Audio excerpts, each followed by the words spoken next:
Most guys think they need to bulk, get fat before they even get lean. But when they try and get lean, they've realized they haven't built enough muscle, they just look a skinnier version of themselves, and they just look even worse than they did before. But here is the truth. You can build muscle and lose fat at the exact same time. How do I know? Because I did exactly that, and I'm gonna run you through exactly how I went from this to this in 4 simple steps. I used to believe the old school style of bulk and cutting was the way to go, and that was the only approach that you could use. So when I first started, I got into rugby. What do you need for rugby? You need size, you need to be big. So I went on a bulked all the way up to around 95 kilos. I say bulk, it was a very, very dirty bulk where I was eating a load of shit foods, low quality foods, but I was eating a lot of calories. I did get big, but not in a sense of kind of muscle-wise big. I just looked kind of a little bit chubby. And what I did off the back of that is that I cut down and I ended up at this kind of skinny fat version of myself. I was a lot less fat, but I didn't have a lot of muscle because during that bulking phase, I didn't put on a lot of muscle. Essentially just putting on fat. If the surplus is that big, you're ending up just putting on fat. And I saw weight go up on the scale and I thought, amazing. It wasn't actually muscle. A lot of it was fat. And when I did cut down,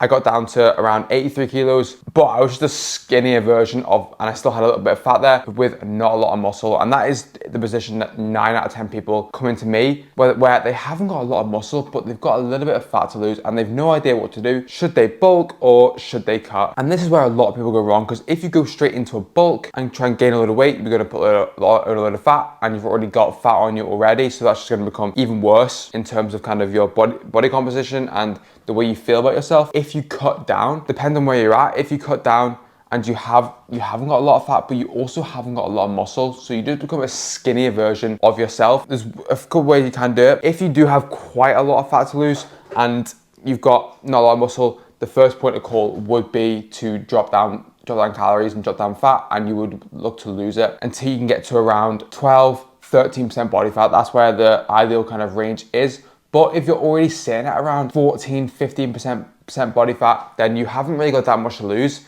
If you were to then cut down, in my opinion, it would just be a waste of time. So you want to do this thing called a body recomposition. Basically, what a body recomposition is where you lose fat and build muscle at the exact same time. And a lot of people will tell you that that isn't even possible, but let me tell you, it definitely is if you have these 4 components on lock. So the first thing that is very, very important is making sure you hit your protein. Protein is going to be the most important macronutrient going forward for you if you want to build muscle and lose fat at the exact same time. For building muscle, it is the building block for building muscle, growth and recovery as well. Growth and repair can be absolutely massive protein, and it's also going to be amazing for you as well. Keeping you full, keeping you satiated. You're aiming for around 1 gram per pound of body weight. I would slightly up it. The more you can kind of get, the better, but do not let it kind of get in the way of getting in more carbs and more fats, because you do need an even split of them all. I would be looking into protein, 1 gram per pound of body weight. So for example, if I'm 180 pounds, that would be 180 grams of protein per day. That is what you're looking for. In terms of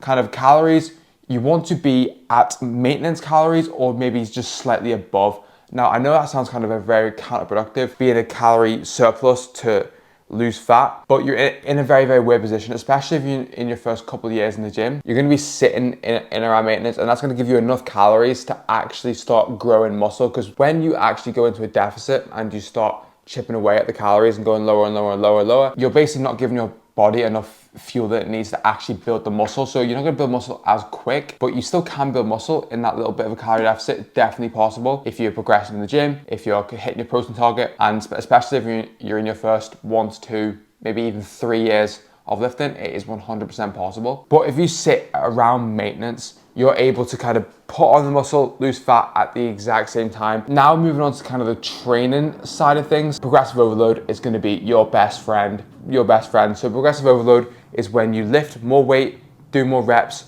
over time, week on week. So for example, if you went in and you were doing bicep curls, for example, and you did 10 kilos for 10 reps, that next week, you'd either want to go in and beat that number 10, maybe go for 11 or maybe 12. And then when you get to the top of the rep range, so let's say your rep range is 8 to 12, you get to the top of the rep range, hit 12, and you get 1 to 2 reps off failure. It's all going to be proximity to failure. So them last 5 reps are the most important reps when it comes to failure. You get to the end of it and you look like you're about to shit yourself doing your last rep. That's 12. And then that next set or that next week, you can then up the weight a little bit and then go down to the bottom of the rep range and shoot for 8 again. Rinse and repeat the same cycle. It isn't really rocket science, but that is exactly what progressive overload is. And that's exactly how you can implement it into your training routine. And the last one is going to be recovery. This is the most important thing for me because you can do all the training you want, you can do all the dieting you want. Diet actually is involved a little bit in the recovery as well, obviously with eating the protein and making sure you're eating good quality foods and the calories you are eating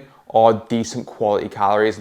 But the recovery, how you manage stress, how you sleep as well is going to be absolutely massive. So when you sleep, this is when growth hormone is released, and that's where you're obviously your muscles are recovering and you're able to kind of grow and repair the muscles. If you aren't getting enough sleep, if you aren't managing and controlling your stress, then you're going to have a very, very hard time putting on muscle. So even having a nighttime routine, a morning routine will really, really help improving your sleep. I'll actually give you an example of a nighttime routine. I'll give you my nighttime routine and my kind of morning routine to help me sleep. Sounds counterproductive that our morning routine can help you sleep, but it can. So before I go to bed, I have my last meal around 2 to 3 hours before I go to bed. The first thing to even note is caffeine is already cut. Caffeine's cut at about 12 o'clock. So about 8 to 10 hours before I go to bed, caffeine is done. Obviously that will affect the quality of your deep sleep, which is the most important part. The first couple of hours is your deep sleep. That will affect your deep sleep in the first couple of hours where the growth hormone is released. So you need to reduce your caffeine 8 to 10 hours before you go to bed. Is in your system for around 8 to 10 hours, caffeine. The next one is I'll have my last meal 2 to 3 hours before I go to bed to allow my body to digest all the food essentially. So you're not actually going to bed and you're relaxing and your body's still working off the food that you've just eaten. The next thing would be I make sure an hour before I go to bed, I either completely cut screen time and don't go anywhere on any screens, but if I am on screens, if I need to be on a screen or I do go on a screen, I'll have my blue light blockers on to kind of block the blue light and be able to be a little bit more relaxed. And obviously blue light does affect your deep sleep as well. It'll make a massive difference in your deep sleep. So making sure you reduce that an hour before you go to bed. And the last thing that I'll do is I will also have an eye mask on. I'll wear an eye mask to keep my room dark. I don't have blackout blinds. I do not have blackout curtains. So having that eye mask is very, very good to have in there just to help keep the room dark. And I'll have the window open as well to make sure it's cold. And the last thing that I'll do is about an hour, 2 hours before I go to bed, I will have some magnesium glycinate. Supplements, in my opinion, are useful if you've got everything else on lock. If you're doing all the other things, then it would be useful to supplement with magnesium glycinate. Will help you relax your muscles before you go to bed. And then maybe sometimes, not all the time, I will have some chamomile tea. Is very, very good for relaxing you before you go to bed. And then the morning routine, and the reason why the morning routine is so important is because your body has like a circadian rhythm. It wants to know when you're waking up and going to bed. So when you wake up, your body wants to know that it's daytime and it's time to wake up. And the only way you do that is by going outside. And that's how it tells your body, go outside, get some vitamin D. That will suppress the melatonin production.